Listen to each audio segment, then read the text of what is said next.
Hey everybody, it's Producer Jay. I'm going to apologize for a couple of things. First, I am indoors because it has been raining for about 7 years where I'm at, so I'm recording this inside with the best light I can get. Second, my sinuses are absolutely killing me, so it's probably going to sound like I'm breathing through coffee stirrers. But today, I'm going to be taking a look at 13 current production PCCs. What I'm calling PCCs are true carbines and braced pistols. They're all in 9mm, so there's not going to be any kit builds or anything in here like this. All these are factory. And I thought it would be fun to go through and rank them in order of the ones that I like shooting the most. So this list is going to be very subjective. Let me disclaimer that and underline it and bold it. This is a subjective list. There are some factual things I'll probably point out, but just because one gun is higher on the list than another doesn't mean I necessarily think it's well made, or it's better made, I should say. I think all of these are at least fairly well made, or I wouldn't have them. So if you disagree, feel free to post your own ranking in the comments, and just again understand that this is subjective. Shouldn't have to qualify that, but I'm qualifying it. So enough of that, let's get to the list. Starting at number 13 is the MPA 930 SST. This is going to be my stand-in for the Mac series, or the Mac 11-9. Now they have a version that also takes Glock mags instead of the Sten mags, but I had some Sten mags already, so that's why I went with this one. I have had some problems getting old style Sten mags to work in this, but that's really the only problem technically that I've had with it. Now MPA has done a lot to modernize this system, adding rails and such. But at least with this version, you're still limited to the heel release in the extremely thick pistol grip, which is not very ergonomic. And then the biggest thing that really puts this at the very end of my list is the trigger slap. Now, if you'll notice, the trigger is not actually especially that bad. Sorry, let's try to get focused here. But you'll notice this little rubber condom on the trigger. That is actually, from what I've been told, to act as a buffer, because when the bolt rides across the trigger, it kicks that trigger back out with some force. So even after just a few shots, you'll probably find that your finger is going a little bit numb. So that, between it being a direct blowback system, has quite a bit of recoil. I don't find it to be particularly fun to shoot, at least not more than the rest of the guns on this list. So that makes it number 13. Coming in at number 12 is a system that I really do like a whole lot, a platform that I like a whole lot, which is the Uzi platform. I do like shooting the micro, the mini, and the full size, as well as this Uzi Pro that I'm using here as my example. The Pro is about as modernized as they have gotten with this. They've added the optics rail, but it still has a pretty chunky grip. It's pretty weighty and is direct blowback, which means it's heavy, but you also have quite a bit of, muzzle flip on it. And like I said, the grip is very chunky. I can't imagine it fits smaller hands very well. It's fine for me, but it's not super comfortable. It's not super ergonomic. And then the trigger is very clicky. So long, kind of spongy take up, a click, and a long release. So, not my favorite to shoot. It doesn't have a threaded muzzle, so you can't put any kind of brake on it or anything. I imagine that these really do shine in full auto a lot more than semi-auto, but to be honest, I have this because it's an Uzi, and it feels like I needed to have it in the collection, but it's not the one that I take out to the range the most. So it comes in at number 12. At number 11, we have a gun that I've done a review on previously. This is the KelTec SUB-2000. Now, the reason that I have this is because of the takedown ability, which involves just pushing this lever down here and rotating the barrel over, like so, which makes for a pretty compact package if you're talking about a 16-inch barrel. Controls are good. Out-of-the-box trigger is a little spongy, and the light recoil, in addition to having this buffer directly under your cheek, makes it a little uncomfortable for me to shoot. I've mentioned to that the sights out of the box are too low. I've since upgraded it with an M-Carbo sight, specifically this rear sight here, which does a lot to add to the height of the rear sight, so it makes it a lot more comfortable to shoot. But at the end of the day, not my favorite to shoot, and in fact is my number 11. And at number 10, we have the rear PC9. This is a very well made, really affordable PCC. It comes with a mag well to take Glock mags out of the box. You don't have to pay any extra for that. It has a very nice trigger, which I'm not going to be able to pull like that. Very nice crisp trigger.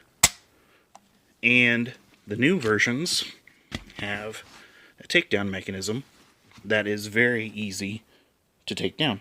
It's just a matter of locking the bolt open and then rotating and pulling off. So it makes it a fairly compact package when it's taken down, and it is a neat takedown system. Now, the two reasons why this is not higher on the list for me, even though I think it is very well made, is the recoil is pretty high. There's a lot of muzzle flip for a 9mm, let me qualify that, because it is a direct blowback, and you know, there's a pretty massive bolt moving back and forth. The second thing is because this hugely heavy barrel here, while fluted, adds a lot of weight to the gun overall.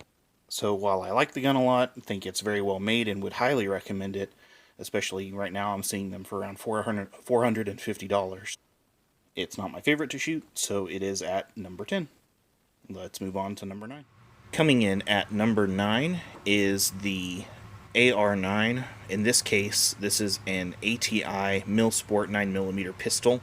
I don't believe that the Milsport line from ATI is still in production, but this is my stand-in for the 9mm AR. There are quite a few options out there on these. Pretty much everyone who makes an AR seems to make a 9mm AR, and everyone and their grandmother and their grandmother's dog are making ARs. So there's plenty of options out there, and the reason why you would want to potentially have an AR-9 is that, pretty much for the same reasons why you would want an AR. Good controls, pretty good aftermarket support. There are a ton of trigger options. In this case, I have a Geissele rapid fire trigger in this one, which makes the trigger quite good. So just really not much bad to say about these. You can get them with Glock mags, Glock magwells, I should say, or ones that take, you know, original Colt USGI mags for the 9mm. And standardization seems to be coming into focus somewhat on these. It seems to be getting easier to find parts for the 9mm AR that you have. So lots of reasons why you would potentially want a 9mm AR, and that's why this one is where it is, but it's an AR, and ARs to me are kind of boring. So it's at number 9. See, I told you this list was going to be subjective. So let's move on to number 8. Number 8 for me is probably one that you're all familiar with. This was the very first PCC that I ever bought, and ended up selling actually because I didn't like the trigger on the one that I had. It was extremely stiff. Like it was so bad that I would start to pull the trigger, it wouldn't go off, and I'd double check to make sure that I didn't have the safety on. The triggers still are not great on these. They're still pretty plasticky and spongy. Not great feeling, and a pretty long reset. So I don't really like the trigger, but the gun is so ergonomic and handles so well that it's just hard to not kind of love it a little bit. It looks cool. It doesn't look like anything else on the market. You can set it up for full ambidextrous use, ejection left hand or right hand, which doesn't impact me, but might impact some others. Recoil is quite negligible. Like I said, just very ergonomic, very well thought out, and a very well made piece of plastic. Now, one thing to note is that the barrel is not threaded. I had my barrel threaded. Any competent gunsmith should be able to do that. That's the only thing, that and the trigger, that I don't really like about it. But otherwise, it's just a cool gun. So it does take 92 mag, not Glock, so that could definitely be, you know, a detriment for some people. But if you already have a 92, and there's a good chance you do, then you'll already have mags for it. So that is my number 8, the Beretta CX4. Coming in at number 7, we have a gun that if I didn't have the guns that I have or have access to the guns that I have, this might actually be higher on the list. At one time I considered it a 2 easy. The trigger is just phenomenal on this. It's hard to demonstrate on camera, but I'll do my best. You have this little short take up, almost like 2-stage, but not quite, and then a very crisp break with a very short reset. Also has very ergonomic controls with the bolt release there, the mag release here. But the one thing that really stops me from ranking this higher is it is quite heavy. It's still a blowback system, but the bolt travels along a track and goes down. And that to me just bumps it a little bit behind some of the other guns that I'm about to talk about. So this one comes in at number 7.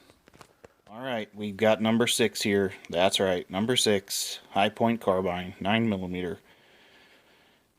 I don't mean to sound bummed out about it, but it's a lot of fun to shoot. It's cheap, it costs less than $300. I can beat it around, and it still works. I don't need to worry about it because it's just so darn cheap.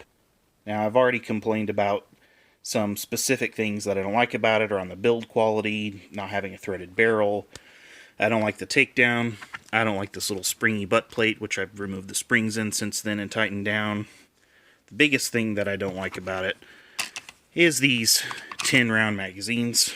You can get 20-rounders, but this gun doesn't seem to like them.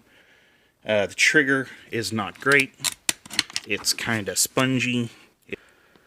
And you can see just plasticky feeling, not great. But damn it if it isn't fun to shoot.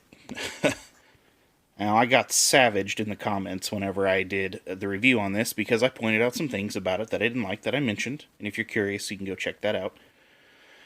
But, you know, it is what it is. It's a sub-$300 gun. It works. It's fun. It's number 6 on the list. Alrighty. Number 5 is the TP9 from Brugger and Tomet. Now, the reason that this is not higher for me, honestly, is more because of the price. Whereas it was kind of a toss-up between this and number 4. But for the next gun, has a price advantage, all just basically across the board.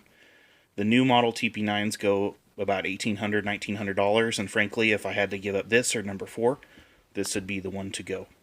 That said, this gun is incredibly light, and it has enough of a recoil dampening mechanism that even though it's extremely light, it's fairly light shooting as well. Like, it doesn't have a significant amount of recoil. The trigger, while not perfect, is not bad. It does have a long pull, but a pretty soft break. Not bad at all.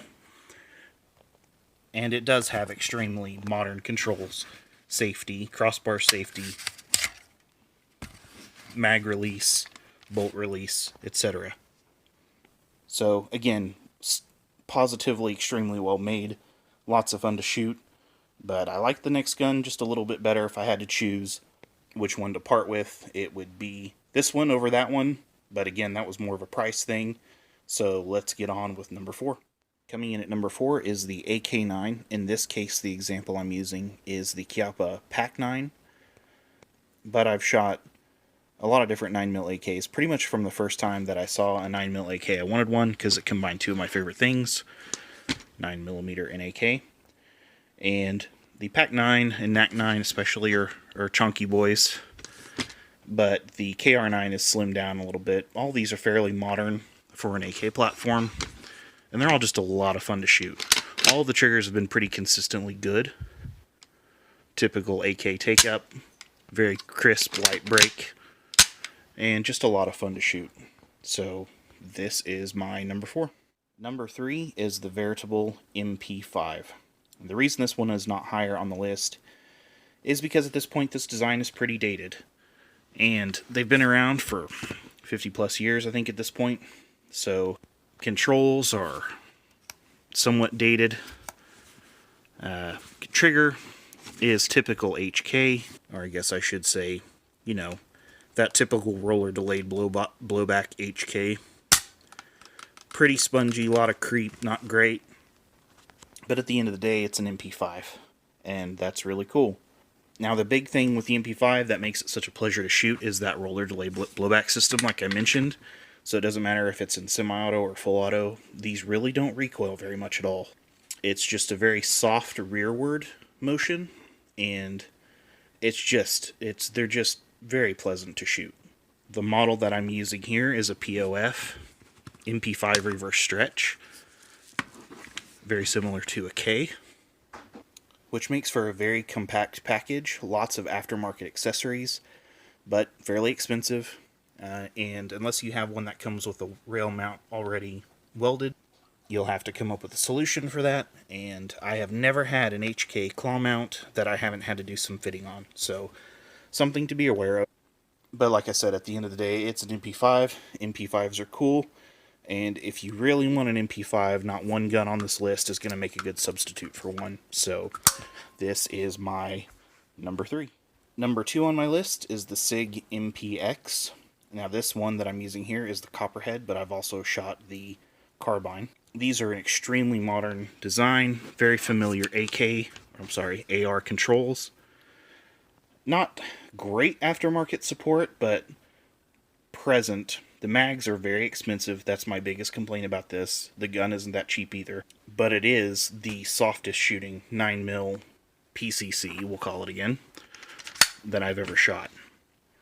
So that puts that one at an easy number 2 on my list. It's just incredibly soft shooting.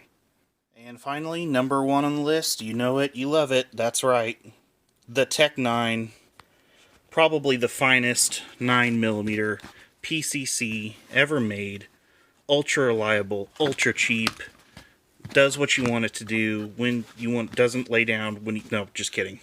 So actually the number 1 is the Scorpion Evo3.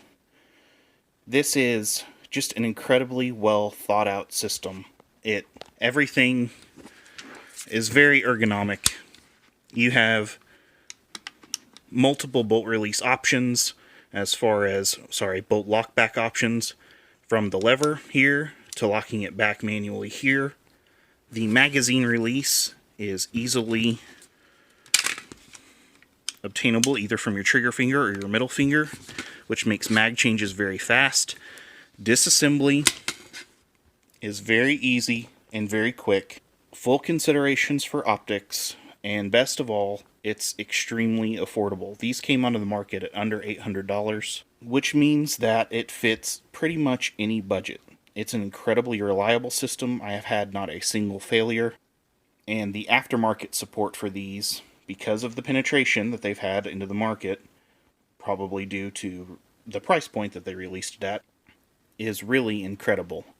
So chances are, if you want to, you can make this Scorpion pretty much whatever you want it. The out-of-the-box trigger isn't great. It's pretty plasticky and pretty tough, but there is a $9 spring kit out there that makes that considerably lighter, and I highly recommend it. And the biggest thing is really that CZ is just listening to their customer base. They've since added things like this deleted safety and a number of other improvements. The 922R kit to build carbines out of, or SBRs. Magazines, even whenever they first released, were released at about around $20 for a 30-round magazine. They've since done a next generation of those with steel reinforced feed lips. You can now get replacement grips.